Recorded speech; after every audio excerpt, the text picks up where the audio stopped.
गाणं ऐकलं की डोळ्यांसमोर एकच नाव येतं, ते म्हणजे रोहित शेट्टी. हिंदी चित्रपटसृष्टीत यापूर्वी देखील ॲक्शन चित्रपट आले, पण रोहित शेट्टी यांनी तयार केलेलं कॉप युनिव्हर्स प्रेक्षकांनी खऱ्या अर्थाने डोक्यावर घेतलं. आणि हे म्हटलं तर खरं चुकीचं ठरणार नाहीये. शिवाय प्रत्येक चित्रपटाचा दुसरा तिसरा भाग अर्थात पुढचे सर्व सिक्वेल्स यशस्वी ठरतील असं नसतं.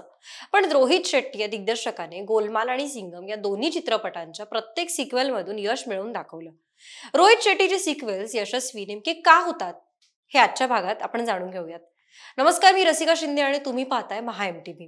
रोहित शेट्टीने सिंघम आणि गोलमाल हे चित्रपट केले. सर्वात आधी गोलमाल चित्रपटाबद्दल थोडं बोलूयात. गोलमाल फन अनलिमिटेड हा चित्रपट 2006 साली आला. या चित्रपटाची कथा ही अनाथ असलेल्या मित्रांभोवती फिरते. गोपाल म्हणजेच अजय देवगन, माधव अर्थात अर्शद वारसी, लकी तुषार कपूर, लक्ष्मण शर्मन जोशी. पहिल्या भागात हे चार मित्र धमाल आणतात आणि त्यानंतर वेगवेगळं कास्टिंग बदललं, पण हे मित्र आणि त्यांची जी कथा होती ती काही बदललं नाही.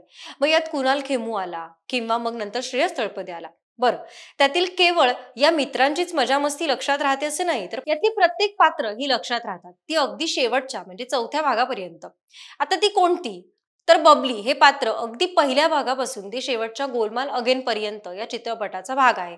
त्याशिवाय पांडुरंग म्हणजेच तो त्याच्या शरीरावर नागाचा टॅटू आहे, तो पांडुरंग.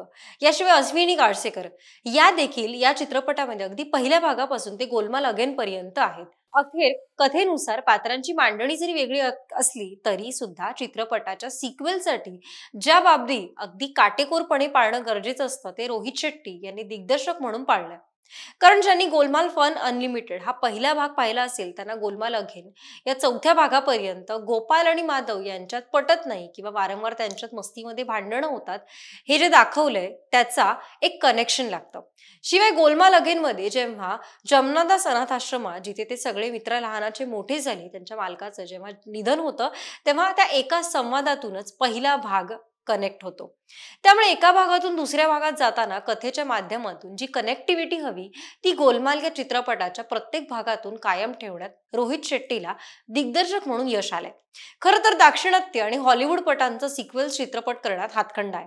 मार्वल सिरीज असो किंवा हॅरी पॉटर, यशस्वी सिक्वेल्सची यादी खरं तर खूप मोठी आहे आणि प्रत्येक भाग हा प्रेक्षकांना एकमेकांशी जोडणारा असतो आणि प्रेक्षकांना त्या भागामध्ये पात्रांसोबत नमके काय झालं असेल हे सगळं प्रेक्षक आठवतात आणि त्यांना ते कनेक्ट देखील होतं.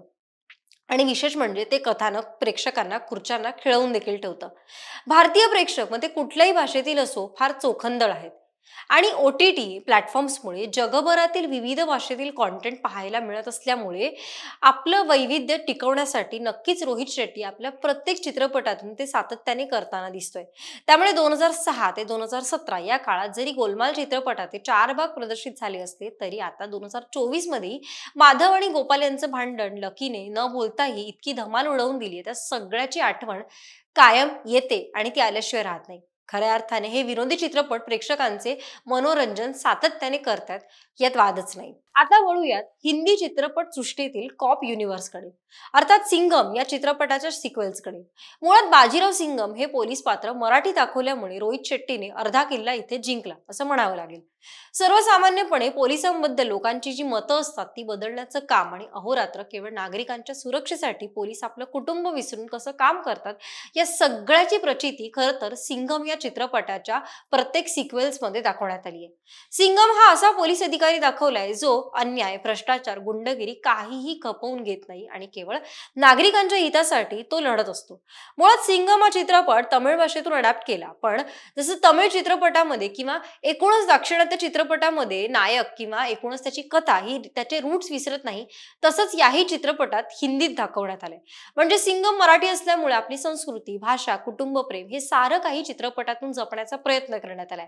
अलीकडच्या काळात प्रेक्षकांचा कल दाक्षिणात्य चित्रपटांकडे अधिक आहे असं दिसतं, पण त्याचं मूळ कारण काय आहे तर दाक्षिणात्य मेकर्स त्यांची संस्कृती, त्यांचे देव, त्यांची मुळं सोडत नाही आणि प्रेक्षकांना तेच पाहायला फार आवडतं आणि तेच जपण्याचा एक वेगळा प्रयत्न कॉप युनिव्हर्सच्या चित्रपटाच्या शृंखलेतून जपण्याचा प्रयत्न हा रोहितने केलाय. शिवाय सिम्बा चित्रपटातील इन्स्पेक्टर संग्राम भालेराव असून सूर्यवंशी चित्रपटातील वीर सूर्यवंशी या कॉप्सने देखील उत्तम कामं करत प्रत्येक भागात अगदी योग्य ठिकाणी सिंघम अर्थात अजय देवगनची एंट्री टाळ्या आणि शिट्ट्या घेतेच. आता 1 नोव्हेंबर या दिवाळीच्या निमित्ताने सिंघम अगेन हा चित्रपट प्रेक्षकांच्या भेटीला येणार आहे. सिंघम या एकूणच त्याच्या भागातला हा 5वा भाग प्रदर्शित होणार आहे. या चित्रपटाचं कथानक रामायणातील काही प्रसंगाशी रिलेट करण्यात आले. ज्यात सीतारूपी कर्णाचे अपहरण रावण रूपी अर्जुन करतो आणि तिला परत आणण्यासाठी राम रूपातील अजय देवगण अर्थात सिंघम काय काय प्रयत्न करतो आणि या सगळ्या त्याला हनुमान रूपी सिम्बा लक्ष्मण रूपी टायगर श्रॉफ कशी मदत करतो हे दाखवण्यात आले. शिवाय रोहित शेट्टीच्या कॉप युनिव्हर्समध्ये फिमेल कॉपची एंट्री झाली आहे आणि ती देखील दीपिका पदुकोण हिच्या रूपामध्ये.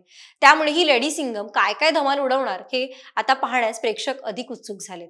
रोहित शेट्टी चित्रपटांची आणखीन एक खासियत ती म्हणजे ऍक्शन सीन्स, गाड्या उडवणं. कारण हिंदी चित्रपटात इतकी लाऊड ऍक्शन पाहिली नव्हती, पण अगदी लहान मुलं देखील एन्जॉय करतील असे ऍक्शन सीन्स सिंघम आणि गोलमालमध्ये देखील पाहायला मिळाले. दुसरी एक महत्वाची बाब ती म्हणजे रोहित शेट्टीने त्याच्या प्रत्येक चित्रपटात मराठी कलाकारांना विशेष संधी दिली आहे.